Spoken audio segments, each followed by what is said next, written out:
Hello and welcome. This is our Talk to Addis program. I am your host, Abdullah Burhani. Today, I just have brought you an esteemed guest. My guest is Dr. Aragawi Berhi, the Ethiopian National Grant, Ethiopian Renaissance Dam Public Engagement Coordination Office Executive Director. Do stay with us.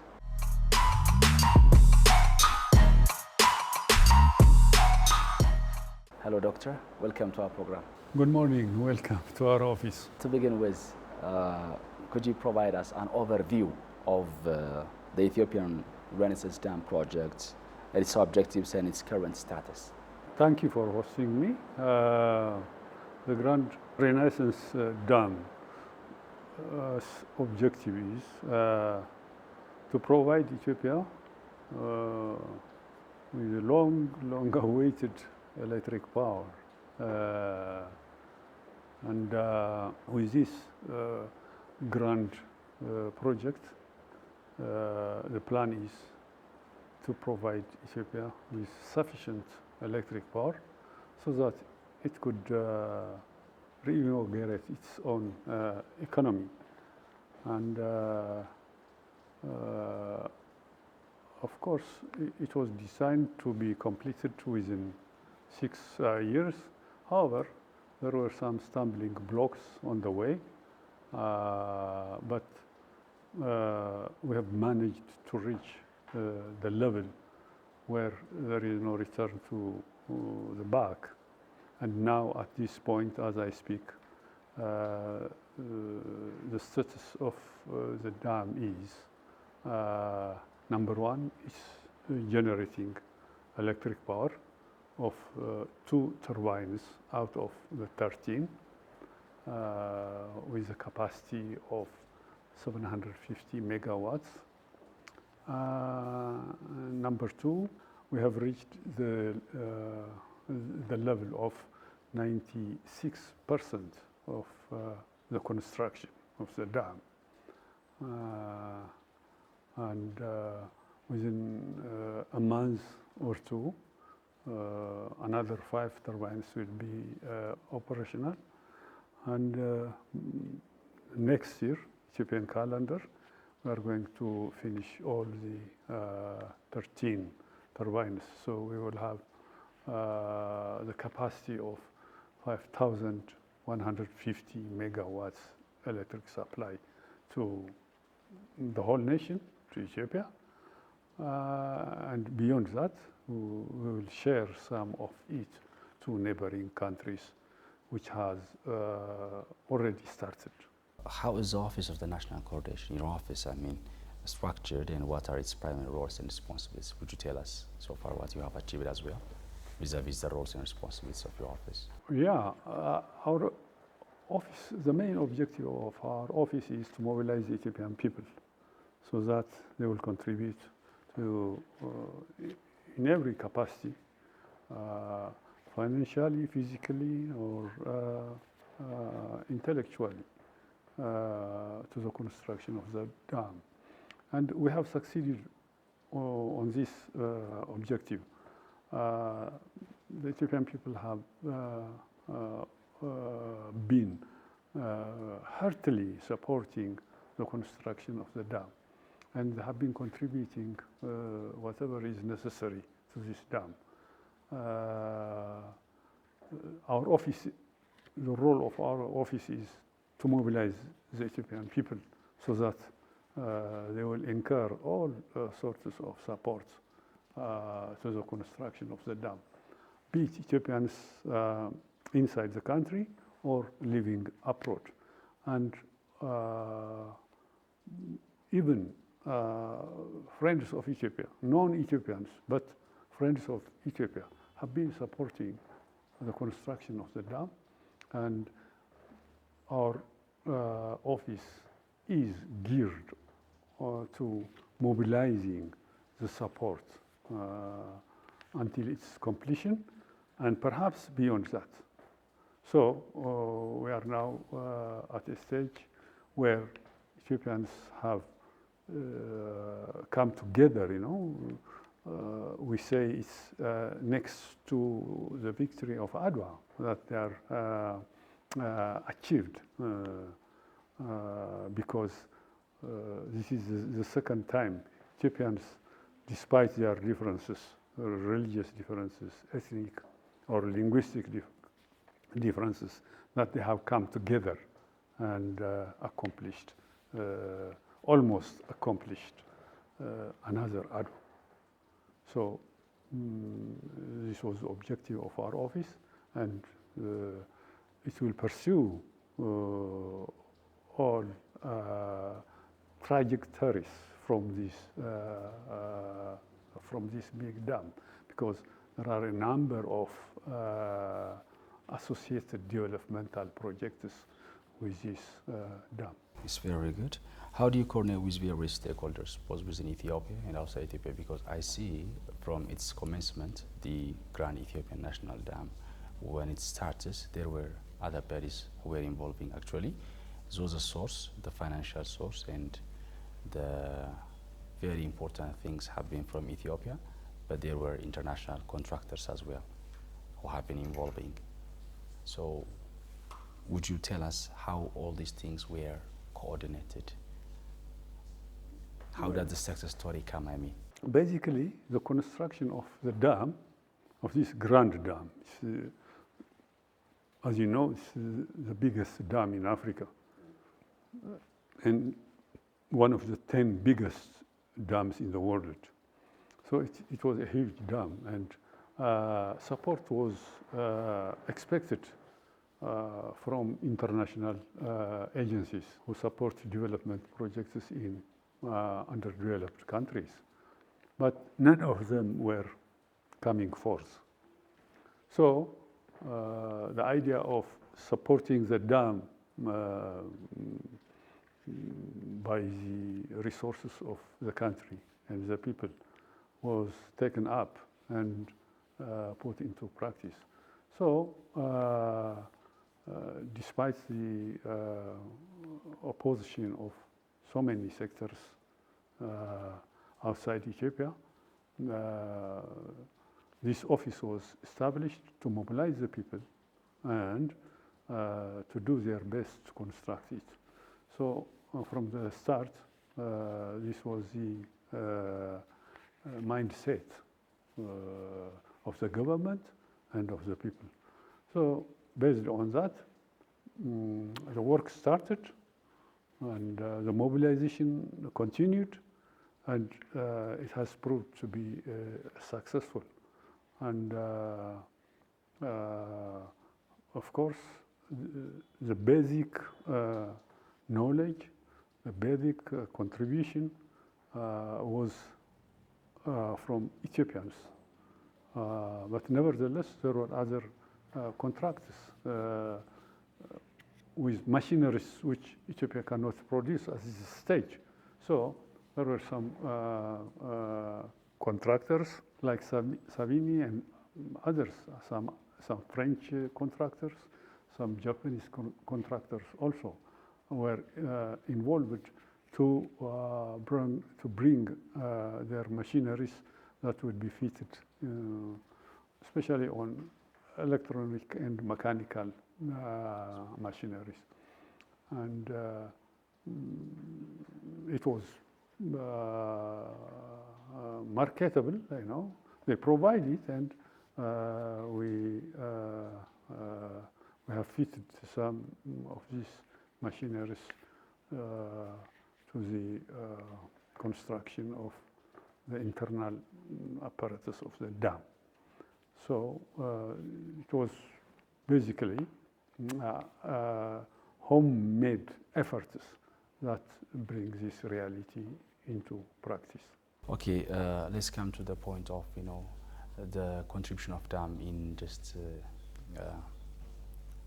cultivating or encouraging people-to-people ties with neighboring countries. We know that the river Abai interconnects all the East African region. So though it starts, its beginning initial points from Ethiopia, as well as the lion's share is from our country. So basing the dam on the river Nile or Abai, when it is completed, would you tell us about the people-to-people connection, for example, in exporting electricity, in just, and there are some side workers like irrigation, large-scale irrigation, and other kinds of things. I know that. So let's talk about those points. What impact, what influence would it have with neighboring countries in showing that Ethiopia is a good friend and ally for them, and it could come, or as it has been, it is becoming as a developmental partner? Would you tell us about this? Because you really, I think your office is concerned with these kind of things, because it's all about mobilization of people, engagement. Basically, Ethiopia stands for equitable and fair share of natural resources. It's nobody's monopoly. It's a natural gift. Water is a natural gift. So if people are sensible, there has to be equitable and fair share of this natural resource. And apart from that, Ethiopia contributes 86% of the Nile water. The other 14% comes from other regions. But basically, Abai is the contributor of the Nile water. And until the 1959, which Egypt and Sudan had agreements on Abai, the land share, as he said, was taken by both countries. Ethiopia was not even, didn't have the status of participating in the agreement between Sudan and Egypt. It was denied, despite its huge share and source of the Abai River. However, after the construction of, starting the construction of the Hadassah Gdib, or the Renaissance Dam, as we all know, starting from the filling of the water, the first filling of the water, they tried to stop it. They didn't succeed. Then the second filling, the third filling, the fourth filling. At every step, they were trying to stop building, to stop us building the dam, but they have not succeeded. So the determination of of our people, the Ethiopian people, living inside and abroad, were committed to push, not only by contributing money to the construction, but also diplomatically. They were staging demonstrations outside Ethiopia, in big countries, in America or in Europe, and trying to influence the United Nations as well as the European Union to stop their obstruction. But it was a big fight that neutralized the objectives of Egypt of stopping the construction of the dam. So all the way we continued, and our office was behind the mobilization of these sorts of struggle. And I'm proudly saying that we have succeeded in completing, in almost completing the dam, which is now 96% of the construction. And this will go on. As you mentioned, there are no agricultural projects geared to this dam at present. And I don't think with this Grand Renaissance Dam, there would be, I think there would be no agricultural issue, because it's almost bordering Sudan. It's not far from Sudan. It's about less than 30 kilometers to the border. So you cannot think of large-scale agricultural developments in this proximity. But it is possible to focus on other areas, other dams for agricultural projects, like building upstream Abai. Well, there are so many places where you can have agricultural projects. But as to this Renaissance Dam, there is no agricultural project designed to put in practice. However, saying that, there are other economic projects which have already started. For example, fishery. There is a big fishery project within the waters of this dam, because this water, this reservoir covers a large area, which is about 246 kilometers in width. So it's a big lake, perhaps the biggest lake in artificial lake in Ethiopia, bigger than Tana, and you would expect a lot of fishery developments in this artificial lake, which has already started. And besides that, there will be tourist attraction developments, because we will have about 70 islands in this lake, and there will be a big attraction of tourist development. So such things are aspects of economic development that have already thought of, and they are beginning to fruition. Well, let's come to the economic rationale behind GERD. As all Ethiopians know, I think now is the time we can just witness that we all have contributed our own share, financially, economically, whatsoever kind of help that the citizens are supposed to contribute for the GERD. So the economic rationale and then economic benefits that Ethiopia is supposed to gain. Let's highlight all those things. Would you tell us about those, please? Yes. Beginning from the financial structure, actually. Yeah. You know, the financing, it was more than $7 billion, like that, I think, if I'm not mistaken.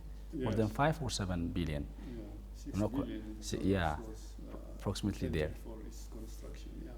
So all this was generated from the society. Yes. So what kind of economic rationale does it tell us? And then what economic benefits would it bring to Ethiopia?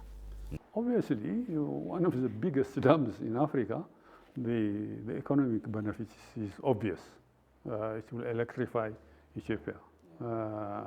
We will have electricity deep into the villages. So we will have village industries as well.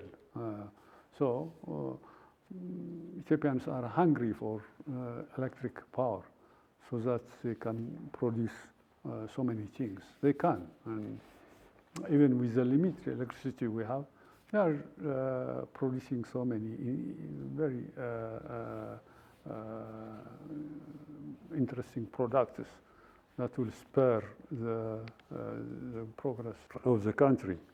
Yet, half of Ethiopia is also, Ethiopians are living in a dark situation. I don't have electric lights. They use dungs, animal dungs. They use, they cut trees all over, and they have no other option. So environmental degradation is was also taking place. But this will be reversed when the electricity is provided to every village of the country. besides getting light, they will generate so many things. And beyond that, we will be self-sustained. We will produce our products, and we will sustain our livelihood with producing our products, and we can also export products which we are importing now. As you know, when you import products, foreign products, you pay foreign bills, foreign currencies. So we will stop that. So we will be self-sufficient. There are also, if you depend on imports, there are always strings attached to imports. Those strings will be avoided, and we will have a freely growing economy without depending on loans from foreign countries. You don't have to borrow,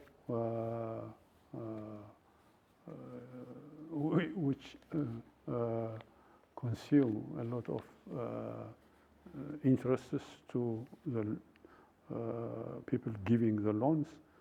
We don't need also. We will not also need aid.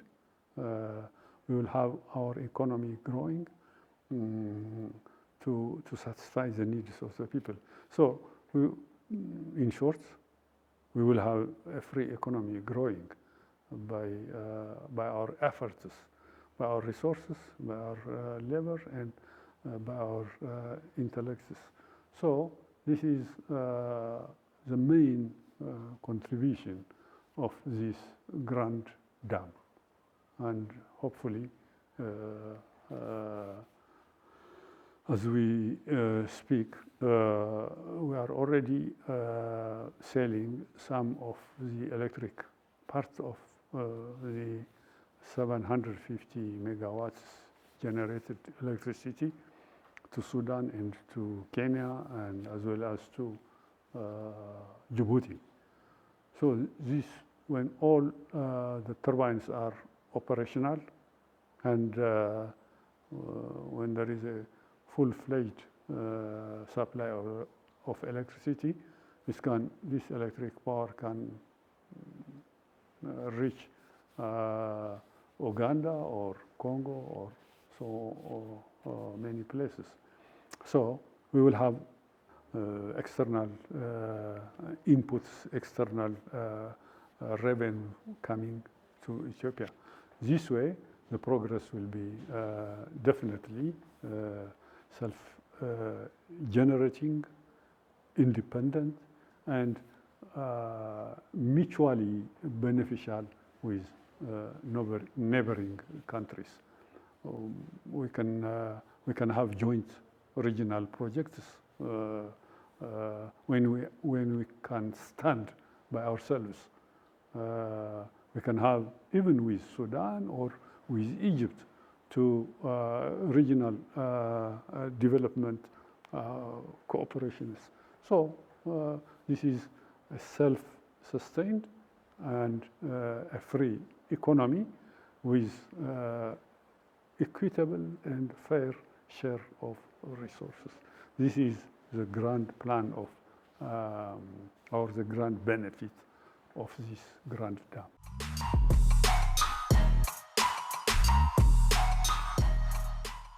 Well, viewers, that brings us to the end of our talk show or discussion that we had with His Excellency Dr. Aragawi Barhe, the Executive Director of GERD. I hope that you have found fruitful discussions or fruitful lessons from our discussion.